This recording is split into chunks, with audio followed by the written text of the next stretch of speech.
갑상선 수술을 하면서 불가피하게 올 수 있는 부작용과 그에 대한 대처 방법에 대한 내용을 이야기하겠다고 저번 시간에 말씀해 주셨잖아요. 다양한 것들이 있는데 출혈 첫 번째는 가장 위험한 부작용입니다. 네. 그 다음 이제 중요한 게 목소리 신경 손상이 와서 목소리가 변성이 온다. 이번에는 목소리 변화, 성대신경 이런 얘기인데 2% 정도 되는 걸로 보여요. 자, 이게 아주 중요한 부작용이죠. 이제 제일 고통스러워하는 부분입니다. 그 이제 해부학적 구조 자체가 뒤에 목소리 신경이 싹 거기 지나가기 때문에 그쪽을 안전하게 떨어뜨려 놓고 갑상 조직만 안전하게 드러내야 되는데 저는 이렇게 환자들한테 이렇게 설명해요. 생선 살에서 가시 발라내려면 생선 가시를 당겨야 되지 않느냐. 그 당기는 것만으로도 목소리 신경 굉장히 민감하기 때문에 일시적으로 마비가 와서 쉰 목소리가 날 수는 있어요. 근데 그런 건 이제 회복되는 건데 근데 만약에 손상이 있어서 변성이 왔다. 그러면 굉장히 어려운 상황이 되는데요. 이건 메이오 클리닉에서 환자들 일반인들이 이해하기 쉽게 이렇게 그 성대에 대한 건데 저 위에 있는 부분 열린 부분 있죠. 이렇게 열려 보이는 게 저게 이제 우리가 숨을 쉴 때 공기가 나가는 거고요. 딱 닫히는 부분은 음식을 삼킬 때나 이럴 때 닫히는 거예요. 근데 이제 이 성대가 좁아지면서 발성이 나고 굵은 목소리가 날 때는 넓어져요. 그 높은 목소리가 날 때 이렇게 다시 닫히고 이렇게 돼요. 그래야 되는데 저게 만약에 손상이 온다. NIH 병원에서 또 선전하는 건데 저기 움직이는데 제가 이렇게 이 그림을 바꿔봤어요. 성대가 왔다 갔다 그러니까 바깥 부분으로 갔다가 중간으로 왔다 이렇게 움직여야 되는데 하나가 안 움직이는 거예요. 딱 픽스돼 버리는 거예요. 그러니까 이제 중앙구에까지 와야 되는 저 부위가 빈 공간이 생기는 거죠. 높은 목소리한테 싹 좁아지면서 공기가 들어와야 되는데 그렇지 못하니까 쉬고 걸걸하면 이런 목소리가 된다는 거죠. 저 부분 공기가 세기 때문에 그렇게 되는 거예요. 이 그림은 이제 제가 나중에 이제 강의 자료로도 쓰려고 이렇게 딱 해놨는데 저렇게 이해가 좀 쉽죠.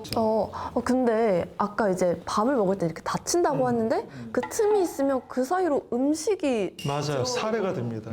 사례가 됩니다. 그래서 물 마실 때 특히 사례가 드는 거죠. 그래서 고통스러워하죠. 근데 이게 정말 힘드실 것 같네요. 사례 한 번만 들어도 사실 엄청 그럼요. 힘든데 그럼요. 이게 계속 살짝 열려있는 상태니까. 그렇죠. 이 그림 정말 잘 만드신 것 같고 네.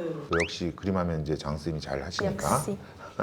난 좀 다른 치료를 준비했는데 다음 그림 보시면 이 그림은 수술 후 신경 손상이 아니라 수술 전에 이미 신경이 손상된 케이스예요. 암이 침범돼서. 그래서 왼쪽 그림에서 보면 한쪽 성대 근육이 다 퇴화가 돼서 그렇죠. 이렇게 이제 찌그러져 버려요. 예, 이렇게. 성대 사이 빈 공간이 생긴 거죠. 후두 부분에도 변형이 온 것이 보일 겁니다. 이런 분들은 신목소리 때문에 갑상선암이 있다는 것을 알게 된 경우가 되겠죠.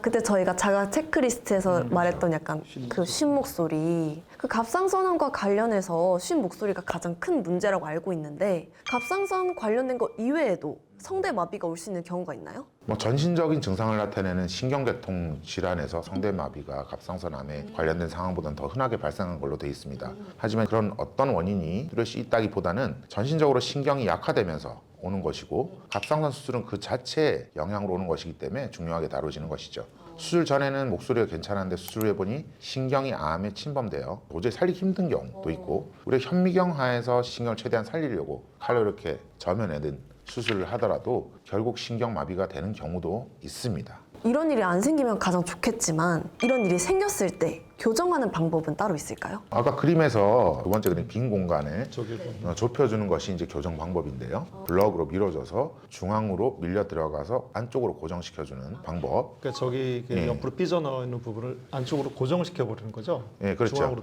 이렇게. 그럼 한쪽 성대만 움직이기 때문에 그래도 목소리가 잘 돌아오는 거죠. 그런 방법이 있고 기억나실 거예요. 그 실리콘 블럭 한 거. 그리고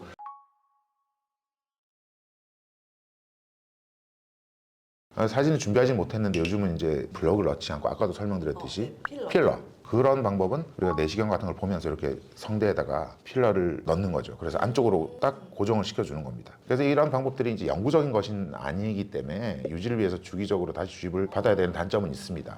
그러니까 블럭 방법은 꼭 수술을 해야 되는 거고 어려움이 있지만 필러는 좀 쉬운 반면에 약간 좀 이렇게 흡수되거나 새는 경우가 있어서 다시 또 필러를 또 맞아야 될 수가 있어요. 네.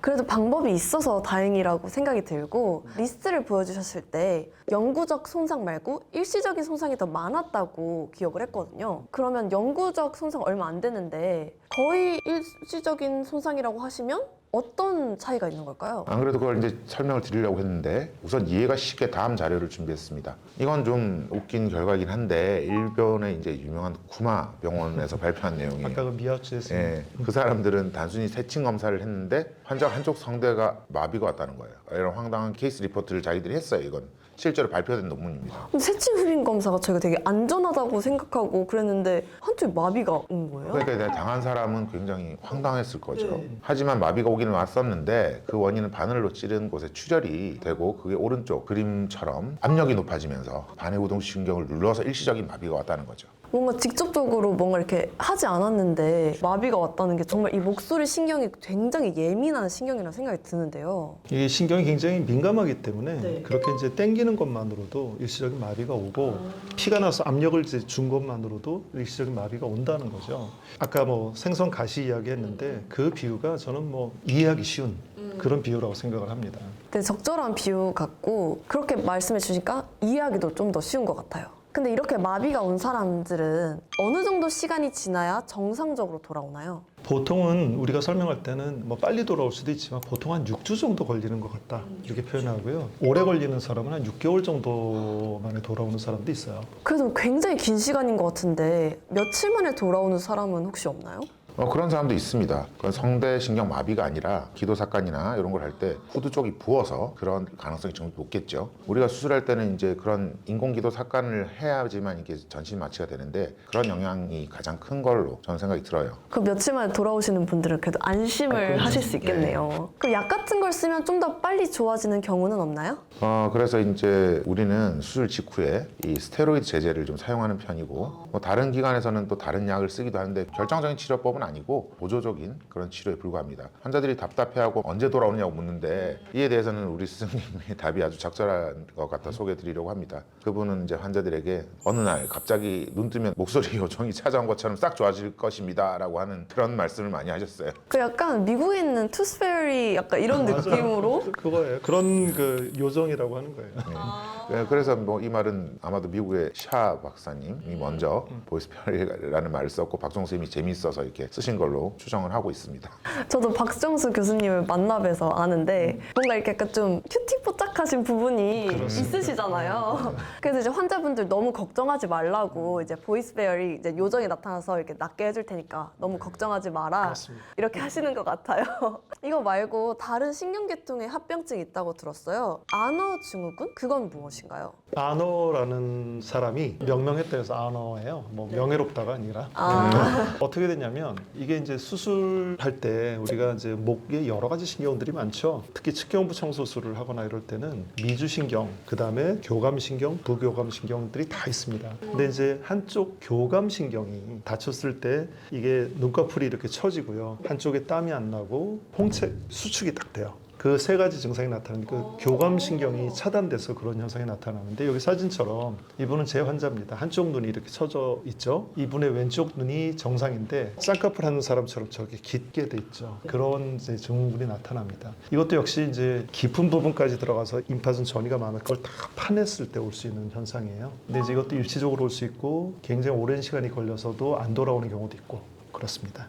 그럼 일시적으로 올 때는 어느 정도 기간이 걸려요? 비슷해요. 그 목소리 페어리가 나타나는 것처럼 6주에서 6개월. 6주에서 6개월 정도 걸립니다. 네.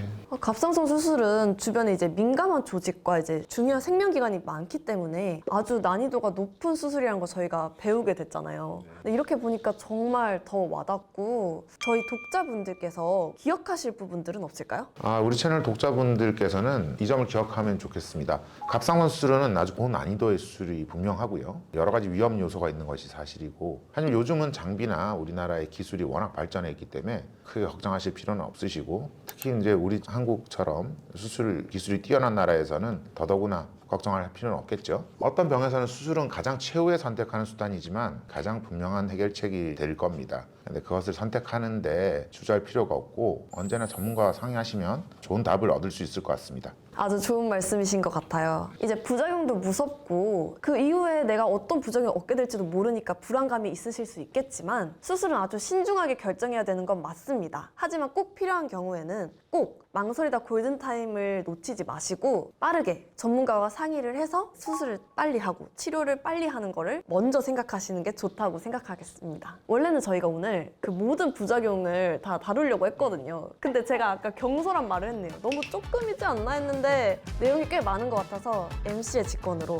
나눠서 오늘은 여기까지 하고 다음 방송에 이제 이어서 하도록 하겠습니다. 두 분 오늘도 고생 너무 많으셨고요. 저희는 다음 시간에 오늘 못다한 갑상선 수술의 합병증을 다뤄보도록 하겠습니다. 감사합니다. 감사합니다.